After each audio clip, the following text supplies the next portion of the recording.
Divorce TV with Wally Marcus. Divorce with Love with attorney Roy N. Martin. Support for Divorce TV provided in part by the Center for Divorce Mediation, 520-577-1202. Welcome. My name is Wally Marcus, and I'm your host. I've been a divorce mediator for over 25 years, and my topic today is divorce with love. And there's only one loving divorce attorney in Tucson. That's Roy Martin, who happens to be my guest today. And you can get more information about our program, our guests, or contact us with questions at the website that you'll see below at the bottom of your screen. You can also watch our show on YouTube at www.youtube.com/divorcetv. Roy, welcome. We've known each other for a long time since I've been in Tucson, and always enjoy talking to you about things, and glad that we have an opportunity to finally have you on the show and talk about a very unusual topic, I think, but one you're very well equipped to talk about. Can you tell us a little bit about yourself? Yes. Well, I'm an attorney in Tucson, and I'm also a mediator, and I've been practicing as an attorney for 12 years. I went through a really bad divorce of my own during law school, and that had a lot to do with my becoming a divorce attorney. The question I get asked sometimes is, have you been divorced? I mean, right. A lot of clients like the fact that you've been divorced, so that you've gone through it. Right, and I've been through it twice, actually. The one thing you said about me being the only loving divorce attorney in town. I I'm joking about that. But there are other I think really, those of us who are mediators, those of us who are collaborative attorneys, those of us who care about our clients and want to help them divorce in a way that allows them to maintain their connections and parent their children effectively together. I think there's a nice group of us here in Tucson. It's not just me. It isn't just you, I know. It was a good introduction, Yeah. but I think you're right. Yeah. Fortunately, there are a lot of good people out there. Yeah, absolutely. So you can tell that's good. You have an interesting background, that one. Divorcing with love sounds like sort of an impossibility. How does divorce with love, and maybe tell a little bit about what that means to you? Right. Well, the first thing is, it doesn't necessarily mean that people are experiencing love at every moment, or at any moment necessarily. Obviously, as you know, when people go through divorce, they experience all kinds of feelings. Typically a lot of anger, even rage, a lot of fear, all sorts of things, deep sadness. And so this isn't about lying about that. It's really important to be authentic about what's really going on. It's not about pushing it away or painting a nice picture. And it's not necessarily about feeling loving toward your spouse at any particular moment. It's about a willingness to see through the other person's eyes. It's a willingness to be guided through a process which allows both people to really see what the world looks like to the other. I think in any relationship, whether people are divorcing or not, what we want more than anything is to really be heard and understood. And a lot of times, by the time people come to me or to you dealing with a divorce, they haven't been talking to each other, communicating effectively for a very long time. So, so this is really revolutionary in the sense that, it turns people back to each other.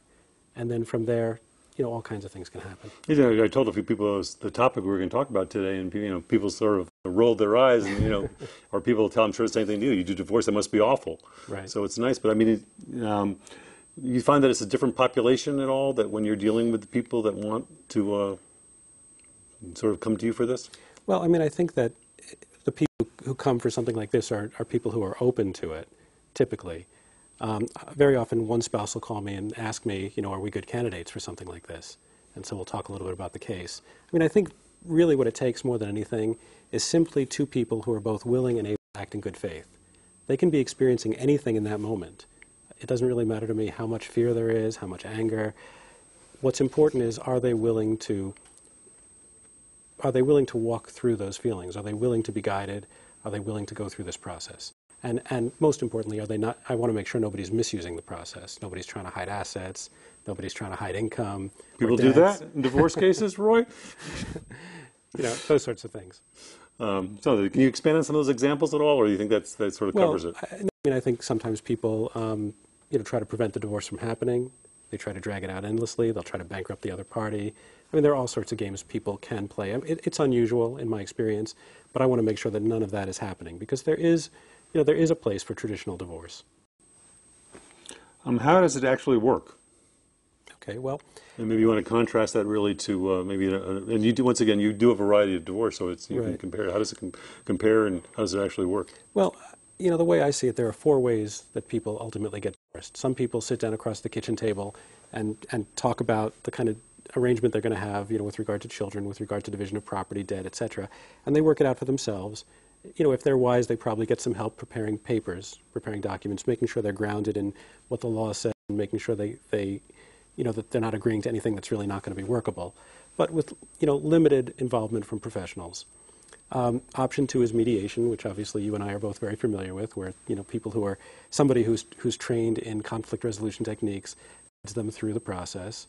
And obviously there are many, you and I know that there are many kinds of mediation, many people holding themselves out as mediators.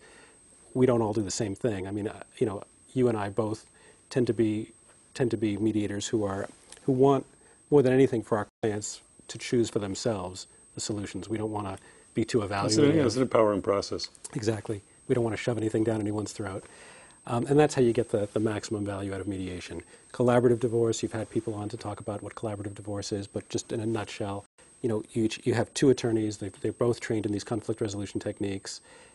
Both attorneys and the client sign a legally binding contract where they agree they're not going to take the case to court. You can bring in other professionals, you can bring in coaches, you can bring in a child specialist, you can bring in financial people to help value businesses or figure out, simply how to take the finite resources that a couple has and use them in a way that's going to meet everybody's needs as best as possible. And then, of course, there's traditional divorce. And, that's when, to me, traditional divorce is kind of analogous to, the court is analogous to the hospital emergency room. Nobody in their right mind should ever want to be there. But if you need it, if you really need it, thank God it's there. Can you do divorce with love in any four of those things? Or, or they're limited to one of them? No, I think any four. There are traditional cases. One of the things that traditional attorneys like to point out is that every case that goes to court doesn't necessarily have to be a nightmare. And that's true, although the process itself is an impediment. It kind of drags people down into the bitterness, into the anger, into the conflict. And so people who don't go there in a traditional setting, in my opinion, they're doing it, they're kind of swimming upstream. So what it comes down to is how much support does a couple need. If they can simply work it out for themselves, maybe get limited support preparing documents, that's great. If they need some more support, mediation is very cost effective. There are some darn good mediators in town, you and I among them. Collaborative divorce is just the next level of support if people need more. But how would the divorce with love very different from a traditional divorce or a traditional mediation or a traditional collaborative case? What's the add-ons or what's different about that? Well, I think we all approach it a little differently. The way that I tend to approach, for you. The way that I tend to approach my cases is that what I want to get at for people is, I really want to help them see through each other's eyes. It's not important that they ever agree as to what the reality is. They can have very different views, that's fine. But I want them to really understand where the other one is coming from. How do you do that? Well, there are a number of ways. One way is to simply talk about it and to help guide them from their thoughts, their minds, the positions they present themselves with, into the feelings. So typically, somebody comes into the office and they'll say, I've got to have $3,000 a month spousal maintenance forever. And instead of starting with negotiating on that, I might start with asking them why, and trying to figure out what's underneath the surface and helping them to see their own feelings. Maybe this person is feeling afraid.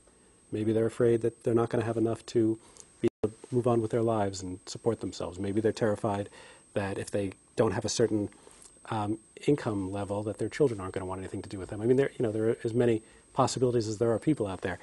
But it's really important for people to get in touch with what's really moving them.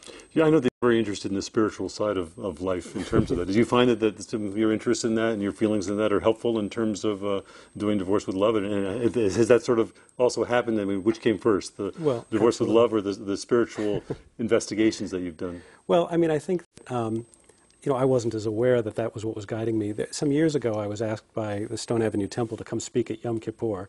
And although I was born and raised in a nominally Jewish fashion, I was kind of shocked because I was, well, what do I know about Yom Kippur? I know nothing about it. And so I asked them, "Are you sure you want me to speak?" And they insisted. And so I called up a friend of mine who was a rabbi, and I said, you got to help me because if I can't do this in a way that is meaningful to me, I don't want to do it. And he said, well, you know, Yom Kippur, I mean, what you do is it's right in line. I mean, Yom Kippur is about return.